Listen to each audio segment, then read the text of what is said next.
हिम्मत तो देखो इस लड़की की, भरे मंडप के बीच कह रही है मेरे बेटे से, मयंक सारा निर्णय आप पर है कि फेरे हो या नहीं, हम एक दूसरे का हाथ थामे कि नहीं, पर मेरे पापा गाड़ी की डाउन पेमेंट 3 लाख रुपए नहीं भर पाएंगे, ना ही आज ना ही कल। दामिनी ने तो धीरे से मयंक से कहा था, पर उसकी होने वाली मौसी सास और बुआ सास ने खूब जोर जोर से बोलकर माहौल को गर्म करना शुरू कर दिया।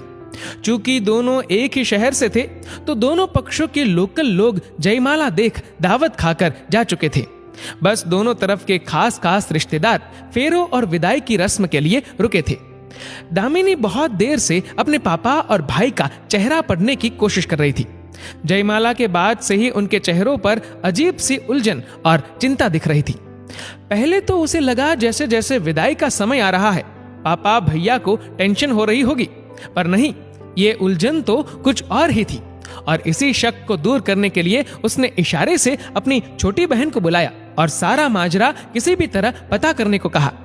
पंडित जी फेरों की तैयारी कर रहे थे।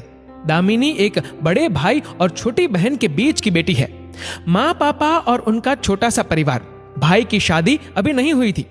पापा कॉलेज में लेक्चरर और भाई की अभी पिछले साल ही जॉब लगी थी। माँ का कहना था कि पहले एक जमाई घर आ जाए, उसके बाद वह बहू घर लेकर आएंगी। पापा और भाई ने अपनी हैसियत से बहुत अच्छी तरह से शादी का इंतजाम किया था। अपने ही शहर का लड़का था। पापा का बिजनेस और लड़का जॉब करता था IT सेक्टर में। एक ही बहन थी मयंक की। छोटा सा परिवार। सब कुछ देख सुनकर आपस में सारी बातें करके मयंक और दामिनी को एक दूसरे से मिलवाकर आप कह सकते हैं कि दोनों पक्षों ने आर्थिक, पारिवारिक सारी स्थितियों को खूब समझकर यह रिश्ता किया था। फिर शादी के दिन भरे मंडप में ये डिमांड क्यों? हाँ, गाड़ी की बात हुई थी। उसके लिए मयंक कह रहे थे कि वह डाउन पेमेंट देकर गाड़ी लेगा और इंस्टॉलमेंट भी वह ही भरेगा। आखिर नई गाड़ी लेने का शौक उसका है और वह इसे पूरा करेगा। फिर यहाँ उसके पापा के ऊपर ये 3 लाख रुपए क्यों डाल रहे? उसके पापा और भाई ने अपने सामर्थ्य के हिसाब से बहुत अच्छे से शादी का इंतजाम किया। गोल्ड से लेकर जितनी भी सुख सुविधाओं की चीजें वह अपनी बेटी को देना चाहते थे, उन्होंने दी। सभी घर वालों, रिश्तेदारों का पूरा मान सम्मान किया और जितनी रस्में थी सब अच्छे से निभाई। फिर अब ये गाड़ी की पेमेंट उसके पापा क्यों दे? पंडित जी फेरों की रस्मों के लिए तैयारी कर रहे थे कि दामिनी की बहन नैना ने आकर बताया कि पापा और भैया 3 लाख रुपयों का किसी भी तरह इंतजाम करने की बात कर रहे हैं। मामा जी, चाचा जी सबसे पूछा, किसी के पास कैश इन हैंड नहीं है, तो जीजू के पापा कह रहे हैं कि आप बस जुबान दे दो, हम फेरे शुरू करवा देते हैं। पापा बहुत परेशान हो रहे हैं दीदी। ऐसे में सबसे पहले दामिनी को मयंक से बात करना ही ठीक लगा और फेरों के लिए बैठी दामिनी ने धीरे से मयंक की राय जाननी चाहिए, क्योंकि वह उसकी संगिनी बनने जा रही थी। उसके सारे रिश्ते मयंक से ही तय होने थे।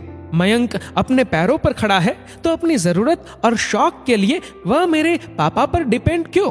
और अगर यही शर्त है तो नहीं बांधना उसे यह बंधन, क्योंकि जिसके साथ वह आजीवन बंधने जा रही है वही उसे सौदे के रूप में लेकर जाए, ये वह हरगिज बर्दाश्त नहीं करेगी।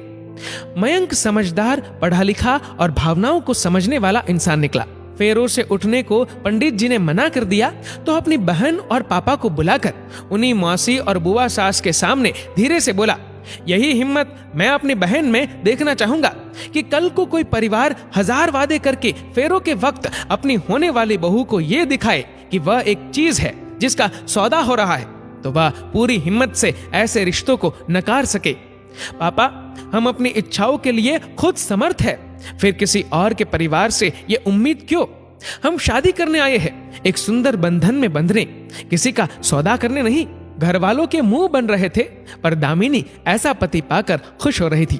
साथ ही अपनी परवरिश के लिए मन ही मन अपने मम्मी पापा को धन्यवाद दे रही थी, जिन्होंने हमेशा उसे अन्याय के खिलाफ बोलना सिखाया। फेरों की रस्म शुरू हो चुकी थी। पूरा परिवार दुल्हा दुल्हन को फूल बरसाकर आशीर्वाद दे रहा था। वाकई हम सभी को समझना चाहिए कि बेटियों की शादी उत्सव के रूप में होनी चाहिए, उनका सौदा नहीं। दोस्तों, इस वीडियो को लेकर आपकी क्या राय है? नीचे कमेंट करके जरूर बताएगा। और अगर आपको वीडियो अच्छा लगा हो तो इस वीडियो को लाइक करेगा, शेयर करेगा ज्यादा से ज्यादा लोगों तक। और ऐसे ही और भी इंस्पिरेशनल वीडियोस के लिए सब्सक्राइब करें हमारे यूट्यूब चैनल को और फेसबुक पर फॉलो करें हमारे पेज को। धन्यवाद।